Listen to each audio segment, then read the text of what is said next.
Assalamualaikum warahmatullahi wabarakatuh. Masih bersama saya, Bu Luki Rahmawati. Untuk kali ini saya akan menjelaskan terkait masalah ya. Oke.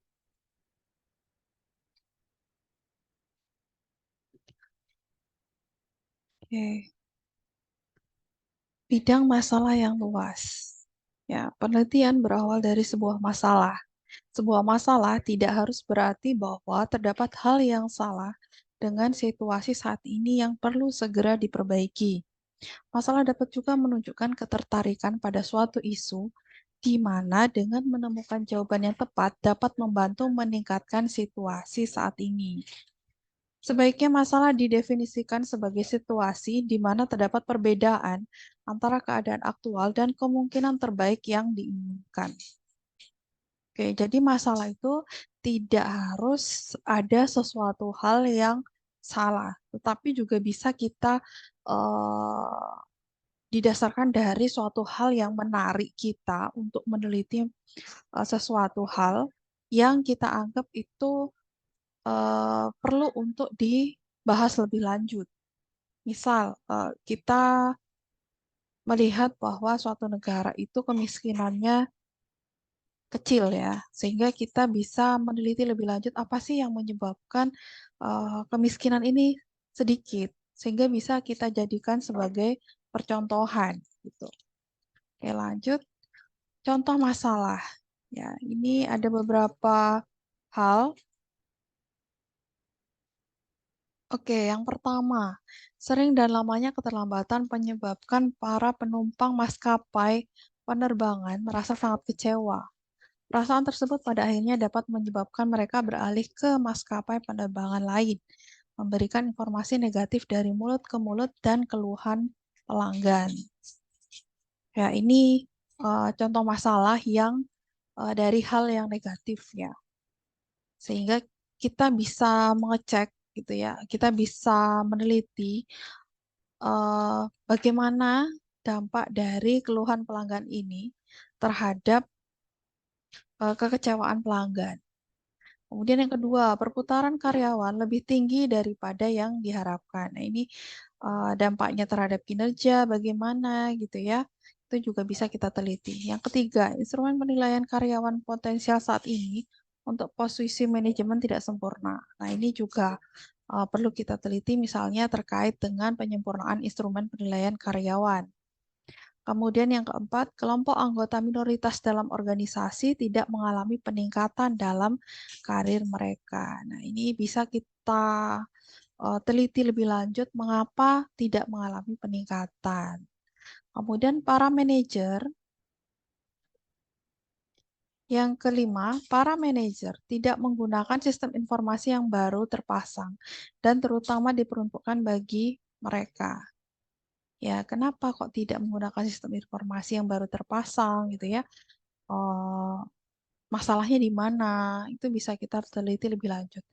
Pengenalan yang keenam, pengenalan jam kerja yang fleksibel menyebabkan lebih banyak masalah dibandingkan masalah yang diselesaikan. Artinya, misalnya ini kan kalau jam kerjanya fleksibel, berarti karyawan itu masuk kantornya tidak sama gitu ya. Apakah pekerjaan yang dibebankan kepada mereka itu akan selesai ketika jam kerjanya fleksibel? Nah, itu perlu diteliti lebih lanjut. Apakah masalah yang ditimbulkan lebih banyak ataukah lebih sedikit? Kemudian yang ketujuh, para karyawan yang masih muda dalam organisasi menunjukkan tingkat komitmen yang rendah kepada organisasi. Nah, ini bisa kita teliti apakah ada pengaruh gitu ya, umur, usia ya terhadap tingkat komitmen organisasi. Ini juga bisa. Oke, ini contoh masalah. Ketika mengidentifikasi masalah-masalah tersebut perlu disederhanakan menjadi topik yang dapat diteliti dalam studi. Seringkali diperlukan banyak usaha untuk mengubah masalah yang luas menjadi topik penelitian yang dapat dilakukan. Jadi kalau misalnya kita mengidentifikasi suatu masalah dan itu luas gitu ya. Nah, kita ubah dulu menjadi topik penelitian yang sekiranya bisa kita lakukan. Seperti tadi ya, ada beberapa contoh masalah di sini. Maka kita sederhanakan variabel apa yang keluar. Ya, variabel X-nya apa sih? Variabel Y-nya apa sih? Kemudian baru kita jabarkan. Nah, topik misalnya yang nomor satu, topiknya tentang apa? Oh, terkait dengan apa?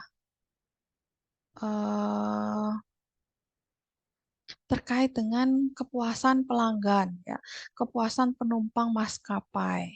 Ya, nanti ini juga akan berpengaruh terhadap permintaan maskapai penerbangan. Kemudian yang kedua, ini topiknya terkait apa? Terkait perputaran karyawan. Kemudian yang ketiga terkait apa? Terkait dengan posisi manajemen, ya. Atau misalnya terkait instrumen penilaian karyawan.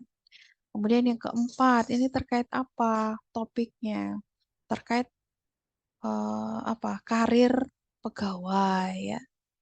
Oke, itu contoh topik. Penting untuk diketahui bahwa gejala masalah tidak didefinisikan sebagai masalah yang sebenarnya. Penting untuk mengidentifikasi masalah yang benar dan akurat sehingga dapat menemukan solusi dari masalah dalam isu-isu yang mengganggu. Definisi masalah yang salah tidak akan membantu. Jadi, sama ketika dokter bertanya pada pasien, ya, masalahnya apa? Baru kemudian, oh, masalah saya di perut, kemudian misalnya ada hal yang apa yang dirasakan oleh pasien gitu ya, itu bisa digali lebih lanjut. Nah, kemudian dokter ini merumuskan, oh ini merumuskan masalahnya, ya, ada beberapa masalah yang dialami oleh si pasien. Maka kemudian bisa diputuskan solusinya bagaimana. Tuh ya. Nah, identifikasi masalah ini perlu kita rumuskan ya dengan tepat dan akurat sehingga nanti solusinya pun itu akan tepat.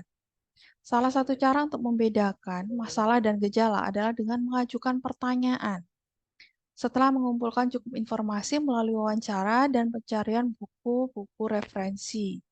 Apakah faktor yang telah saya identifikasi ini adalah masalah yang sebenarnya atau konsekuensinya? Jadi, terkadang orang itu eh, belum bisa membedakan antara masalah dan akibat, ya. Jadi kebalik. Sehingga kita perlu merumuskan masalah dengan tepat, ya. Nah, untuk merumuskan masalah dengan tepat, kita perlu mengetahui apa yang terjadi, ya. Apa yang terjadi dari objek yang akan kita teliti. Nah, itu bisa kita cari melalui wawancara ataupun melalui buku referensi yang terdahulu. Misal, oh teori A bicara terkait oh variabel X yang mempengaruhi Y, oh variabel X2 yang mempengaruhi Y misalnya. Nah, itu berdasarkan buku referensi. Kalau wawancara kita cek, misalnya tadi terkait dengan kepuasan pelanggan, kira-kira apa yang mempengaruhi eh, apa namanya kepuasan pelanggan? Oh, sepertinya terkait dengan waktu tunggu.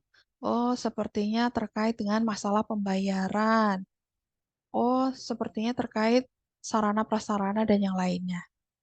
Nah, itu bisa kita peroleh dari wawancara atau buku referensi. Tapi penelitian yang dapat dilakukan bersifat spesifik dan fokus dengan memiliki subjek yang dinyatakan dengan baik untuk studi dan dengan membuat batasan yang jelas. Ketika kita sudah memilih fokus studi tertentu, kita perlu memilih perspektif di mana kita menginvestigasi subjek tersebut. Hal ini membutuhkan perspektif akademik. Ya.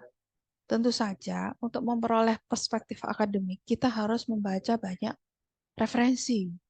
Referensi itu bisa berdasarkan grand teori, ya, atau teori terdahulu, atau eh, penelitian terdahulu. Bisa dari jurnal, kah?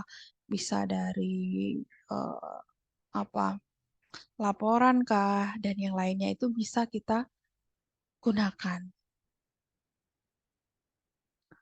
Contoh, bagaimana pemilihan perspektif akademik akan membantu kita mempersempit penelitian kita. Memilih opini tertentu akan membantu kita dalam membentuk cara berpikir pada suatu masalah dan mempersempit masalah menjadi topik yang dapat dilakukan untuk penelitian. Sebagai contoh, literatur pemasaran pada persepsi pelanggan terhadap layanan dapat membantu kita mencari informasi lebih mendalam terkait masalah. Lama dan seringnya keterlambatan yang dialami oleh penumpang maskapai penerbangan dan perasaan yang menyebabkan kekecewaan dengan memberikan kita di antaranya definisi yang sesuai untuk kepuasan pelanggan dan kualitas pelayanan serta pemahaman bagaimana kedua jenis persepsi pelanggan tersebut terkait. Nah, ini terkait teoritisnya itu yang pertama terkait definisinya. Definisi terkait variabel. Kita harus tahu definisi dan cara mengukurnya itu bagaimana. Itu berdasarkan literatur. Tentu saja berdasarkan referensi ya.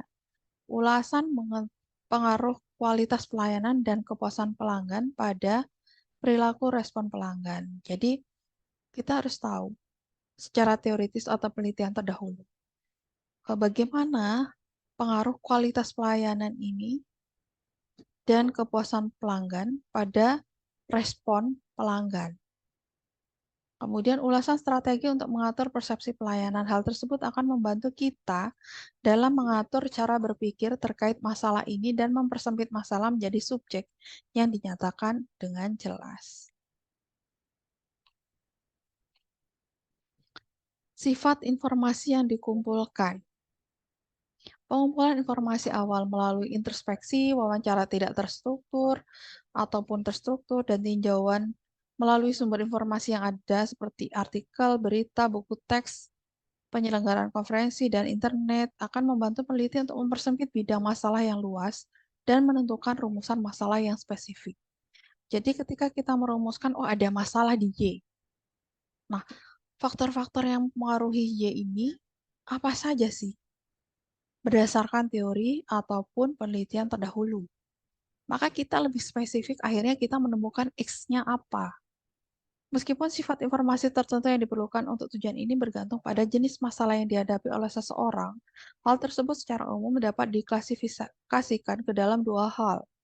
Yang pertama, latar belakang informasi pada organisasi dan lingkungannya, yaitu faktor kontekstual, dan literatur, jumlah informasi yang tersedia atau sudah diketahui dan ditulis bersifat relevan dengan proyek penelitian Anda. Sehingga dua hal ini, jadi kita bisa melihat secara langsung pada organisasi dan lingkungannya, oh variabel apa sih yang sekiranya bisa mempengaruhi. Kita bisa observasi, bisa wawancara, atau yang lainnya ya. Kemudian berdasarkan literatur tentu saja kalau secara ilmiah kita membutuhkan artikel ilmiah ya, baik secara teoritis ataupun penelitian terdahulu. Informasi latar belakang dalam organisasi penting bagi peneliti atau tim peneliti untuk mengetahui dengan baik latar belakang perusahaan atau organisasi yang dipelajari. Informasi latar belakang seperti itu mungkin meliputi di antaranya faktor kontekstual di bawah ini yang dapat diperoleh dari berbagai sumber yang dipublikasikan. Kita bisa cek asal-usul dan sejarah perusahaan, ya, kapan perusahaan berdiri, jenis bisnis, tingkat pertumbuhan, kepemilikan staf kontrol, dan seterusnya. Ukuran perusahaan bisa terkait karyawan, aset, atau keduanya. Piagam, ini terkait tujuan dan ideologi, lokasi, regional, nasional, atau lainnya, sumber daya manusia, dan lainnya. Hubungan saling ketergantungan dengan institusi lain dan lingkungan eksternal, posisi keuangan selama 5 hingga 10 tahun terakhir, dan data keuangan yang relevan di informasi latar belakang dalam organisasi. Ini biasanya kalau kita mencari suatu masalah, kita cek dulu. Oh, mungkin ada masalah misal di kontrolnya. Oh, ada masalah di sumber daya manusianya, atau yang lainnya kurang ya, atau yang lainnya.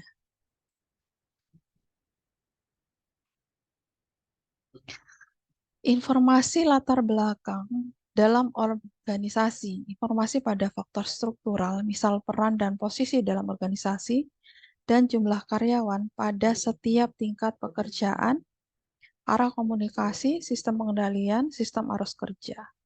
Kemudian informasi pada filosofi manajemen.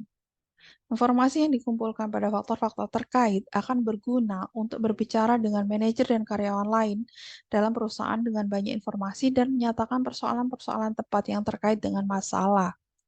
Sejak awal, pemahaman faktor-faktor tersebut dapat membantu untuk membuat formulasi masalah yang tepat. Tergantung pada situasi, jenis masalah yang diinvestigasi, dan sifat dari beberapa respon awal yang diterima. Aspek-aspek tertentu mungkin harus dieksplorasi lebih mendalam daripada yang lain.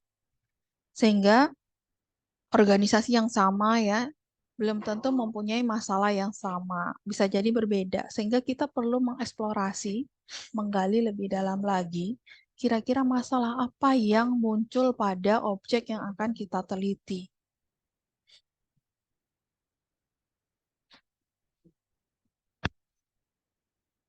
Kemudian terkait literatur, jumlah informasi yang tersedia.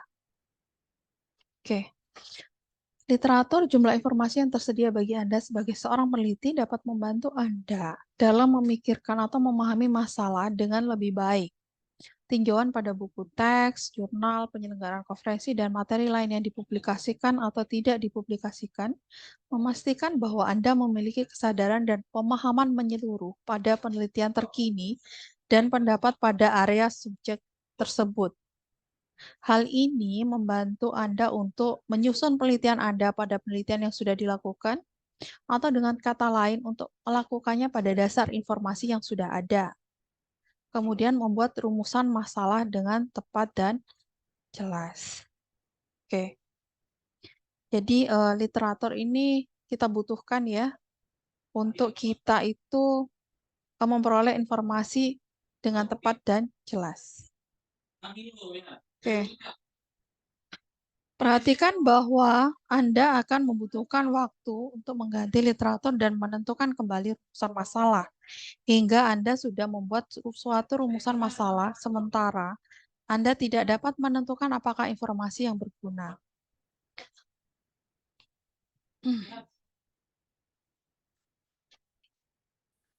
Namun demikian, kesadaran dan pemahaman terhadap penelitian saat ini dan pendapat dalam bidang subjek tersebut mungkin akan mengubah pandangan Anda tentang apa yang menjadi masalah dan mendorong Anda untuk memperbaiki rumusan masalah. Rumusan masalah yang semakin diperbaiki dapat memicu kebutuhan untuk mengumpulkan informasi yang dapat menginspirasi Anda untuk mengubah rumusan masalah dan seterusnya.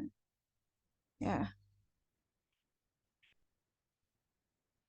Perhatikan bahwa terbiasa dengan literatur bermanfaat dalam konteks akademik, penelitian dasar, dan non-akademik, penelitian terapan. Dalam kedua kasus, dasar teori yang baik akan menambah ketelitian studi. Jadi, ketika kita membaca banyak hal, ya, banyak literatur, maka itu akan bermanfaat bagi peneliti. Oke, kita telah menjelaskan sebelumnya bahwa penelitian yang diteliti membuat peneliti dapat mengumpulkan informasi yang tepat dengan tingkat bias yang minimal, serta memudahkan analisis yang tepat pada data yang sudah dikumpulkan. Hal ini jelas penting untuk kedua penelitian dasar dan terapan. Bagaimana membuat rumusan masalah yang baik? Oke. Rumusan masalah yang baik melibatkan rumusan tujuan penelitian dan pertanyaan penelitian. Penelitian yang baik memiliki fokus dengan tujuan. Tujuan penelitian dasar dalam bisnis berkaitan dengan pengembangan informasi dari proses bisnis dan manajemen secara umum. Tujuan dari penelitian terapan adalah untuk menjelaskan masalah tertentu yang terjadi dalam lingkup pekerjaan, memberikan solusi untuk masalah yang terjadi dalam lingkup pekerjaan adalah tujuan dari studi pada kebanyakan penelitian terapan. Oke, ini proses penyusunan rumusan masalah, berawal dari masalah, kemudian kita menentukan tujuan penelitian, Kita bertanya mengapa, dan ini ditentukan secara jelas, spesifik, dan tidak ambigu. Kemudian kita kembangkan menjadi pertanyaan penelitian, apa? Terdapat kemungkinan untuk menghubungkannya dengan literatur yang ada terkait variabel penelitian. Kemudian kita menentukan topik penelitian dapat diteliti untuk studi. Contoh penyusunan rumusan masalah. Masalahnya, sering dan lamanya keterlambatan suatu maskapai penerbangan dapat diterjemahkan menjadi banyaknya kekecewaan di antara para penumpang maskapai penerbangan, beralihnya pelanggan ke maskapai penerbangan lain, dan memberikan informasi negatif dari mulut ke mulut. Perasaan dan perilaku tersebut pada akhirnya dapat memiliki pengaruh negatif terhadap kinerja dan profitabilitas perusahaan. Kemudian kita kembangkan menjadi tujuan penelitian. Tujuan studi ini adalah mengidentifikasi faktor-faktor yang mempengaruhi pengalaman penumpang dalam menunggu. Dan dua, untuk menyelidiki kemungkinan pengaruh keterlambatan terhadap kepuasan pelanggan dan evaluasi pelayanan. Kita kembangkan menjadi pertanyaan penelitian, apakah faktor-faktor yang memengaruhi pengalaman menunggu dari penumpang maskapai penerbangan dan seberapa kuat faktor tersebut memengaruhi persepsi lamanya menunggu. Yang kedua, apakah konsekuensi efektif dari menunggu dan bagaimana hal tersebut memengaruhi hubungan antara menunggu dan evaluasi pelayanan. Yang ketiga, bagaimana variabel situasional seperti mengisi waktu memengaruhi reaksi pelanggan terhadap pengalaman. Ya, jadi di sini ini ada masalah. Ya, masalah ini kita kembangkan menjadi tujuan penelitian, kemudian pertanyaan penelitian ini yang merupakan rumusan masalah ya. 3 kriteria utama menilai rumusan masalah. Yang pertama relevan, sesuai dengan kondisi yang terjadi, kemudian dapat diteliti, bisa diukur, kemudian menarik ya. Ini yang terutama adalah yang ketiga ini. Relevan itu misalnya terkait dengan perspektif manajerial, berkaitan dengan masalah yang muncul saat ini dalam lingkup organisasi. Berkaitan dengan area di mana manajer percaya bahwa hal tersebut perlu ditingkatkan dalam organisasi. Terkait perspektif akademik, ini terkait dengan hal-hal tentang topik tidak diketahui, sehingga peneliti harus membuktikan bahwa pernyataan tersebut benar. Atau yang kedua, banyak hal tentang topik diketahui, namun informasi tersebut tersebar dan tidak terintegrasi, sehingga peneliti diharapkan memberi ulasan topik yang terintegrasi. Yang ketiga, tersedia banyak penelitian pada topik tersebut, namun hasil penelitian sebagian bertentangan. Nah, ini biasa kita sebut sebagai gap, ya, gap teori. Kemudian yang keempat, terkait hubungan yang tidak mendukung pada situasi tertentu, ya. Ini relevan ini berkaitan dengan kedua hal ini, bisa perspektif manajerial terkait fakta yang terjadi di organisasi, dan ada perspektif akademik terkait dengan teoritis atau penelitian terdahulu. Kemudian atau relevan ini berkaitan dengan keduanya. Bisa kita gabungkan antara perspektif manajerial dan perspektif akademik. Dapat diteliti, bisa kita artikan dapat menjawab pertanyaan penelitian dalam keterbatasan proyek penelitian terkait waktu, uang, ketersediaan responden, keahlian peneliti, dan lain-lain. Ya, misal topik kalian itu baik ya, tetapi kalian hanya mempunyai waktu studi ya untuk menyelesaikan studi itu maksimal kan 7 tahun. Kalau misal penelitian kalian itu membutuhkan waktu lebih lama dari nggak sampai 7 tahun sih ya, kalau skripsi mungkin mentok itu berapa tahun ya? 4 tahun lah ya. Kalau misalnya lebih dari itu, maka itu tidak dapat diteliti gitu ya, karena kalian membutuhkan waktu yang lebih lama. Cakupan pertanyaan penelitian tidak terlalu luas atau umum. Ya. Kemudian menarik. Nah, ya, menarik ini terkait dapat memotivasi peneliti untuk tetap bertahan dalam proses penelitian yang membutuhkan waktu yang panjang.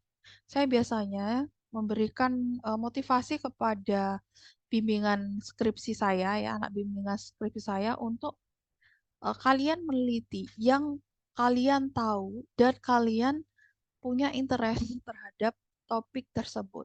Sehingga apa? Apapun yang akan terjadi pada proses penelitian, itu kalian akan merasa senang, gitu ya. Senang untuk meneliti topik tersebut. Sehingga akan cepat selesai. Orang kalau senang itu merasa tidak bosan. Akhirnya dia bisa menyelesaikan apa yang sudah dia mulai. Tapi kalau sudah nggak senang ya, nggak suka, akhirnya dan dia tidak punya pengetahuan yang lebih terkait itu, terkait topik yang dia ambil, lah itu biasanya akan lama selesainya. Jadi penelitian yang baik itu sebenarnya penelitian yang selesai. Ya, kalau nggak selesai ya, ya nggak jadi penelitiannya, gitu ya. Oke, selesai untuk bahasan masalah. Kita akhiri. Wassalamualaikum warahmatullahi wabarakatuh.